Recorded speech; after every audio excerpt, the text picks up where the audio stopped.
साहब कमिशनवा आगे बढ़ैया सुनाए बहुजन।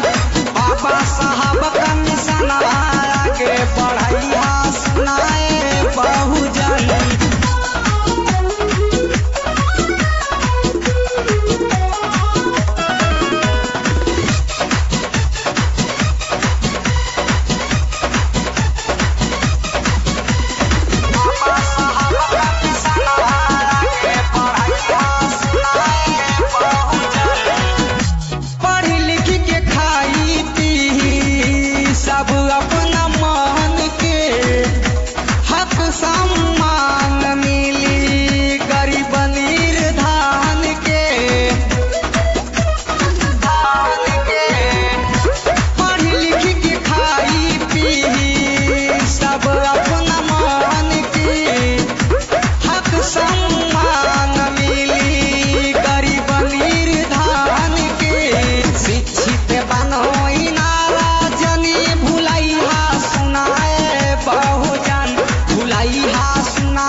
साहब कमिशनवा आगे बढ़ैया सुनाए बहुजन।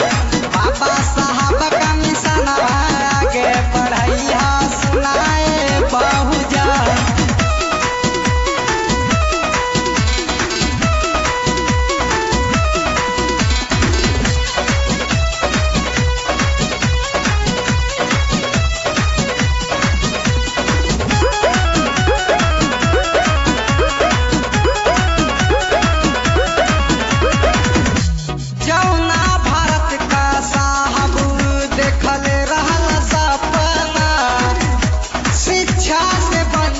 बहुजन हो खाना अपना जौना भारत का साहब देखल रहल सपना। शिक्षा से वंचित बहुजन हो खाना अपना। रिंकू का गाना बजा के अलग जगैया सुनाए बहुजन। जगैया सुनाए बहुजन। बाबा साहब कमिशनवा आगे बढ़ैया सुनाए बहुजन। बाबा साहब कमिशनवा आगे बढ़ैया सुनाए बहुजन। हर घर ज्योति शिक्षा के जरैया सुनाए बहुजन। घर घर ज्योति शिक्षा के जरैया सुनाए बहुजन। जरैया सुनाए बहुजन। बाबा साहब कमिशनवा आगे बढ़ैया सुनाए बहुजन। बाबा साहब कमिशनवा आगे बढ़ैया सुनाए बहुजन।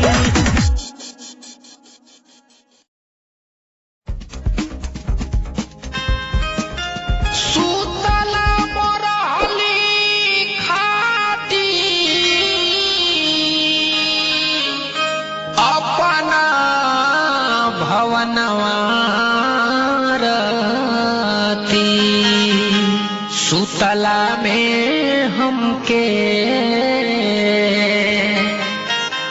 सुतला में हमके कौन सी राम साहब आई के जगावेले होना। सुतला में हमके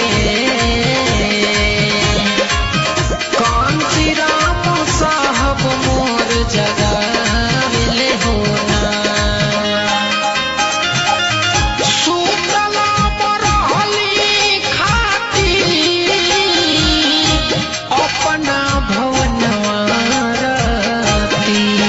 सुतला में हमके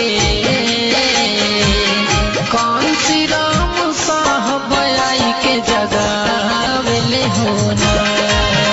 सुतला में हमके काची निदिया साहब मोर जगावेले होना।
चांद रहेगा, बाबा तेरा नाम रहेगा, मानवर श्री कांसीराम साहब, मानवर श्री कांसीराम साहब, अमर रहेगा, जब तक सूरज चांद रहेगा, बाबा तेरा नाम रहेगा, मानवर श्री कांसीराम साहब, मानवर श्री कांसीराम साहब। अमर रहेगा। तो इसलिए तो जब मैं बार बार सोचता था कि भाई इन लोगों को जब तक ये देश के हुक्मरान नहीं बनते हैं तब तक इनका कल्याण नहीं होता है, तो मैं किसी से बोलता नहीं था। मेरे दिमाग में बात आती थी और दिमाग को ही परेशान करके मैं चुपके से बैठ जाता था कि भाई बोलने लायक ये बात नहीं है। बामसे बनाने के बाद 1978 के बाद जब मुझे लगने लगा, बहुजन समाज पार्टी बनाने से पहले जब मुझे लगने लगा कि ये काम होना चाहिए, इन लोगों को जब तक ये देश के हुक्मरान नहीं बनते तब तक इनकी मुश्किलों का अंत नहीं होगा, तो इसलिए तो उस दिशा में हमें ज्यादा बढ़ना चाहिए। इसलिए उसके बाद मैंने ज्यादातर उसी दिशा में बढ़ने का फैसला किया और किसी न किसी तरह से हमारे हाथ में सत्ता आनी चाहिए और उस सत्ता का हमें सही उपयोग करके बहुजन समाज का हौसला बढ़ाना चाहिए। ये मुझे जब मैं DS4 बना रहा था 1982 में, तो तब मुझे इस बात का एहसास हो रहा था। 1932 में बाबा साहब ने कहा कि जाओ अपनी दीवारों पर लिख लो, और 1982 में तो 50 साल बाद मैं चुपके चुपके इसके बारे में सोचता था, लेकिन कहता नहीं था कभी, क्योंकि मुझे लगता था कि लोग मेरा मजाक उड़ाएंगे कि भाई ये लोग बेकारी लोग, ये दबे कुचले लोग, और ये लोग क्या सरकार बनाएंगे, क्या सरकार बनाएंगे या क्या सरकार चलाएंगे।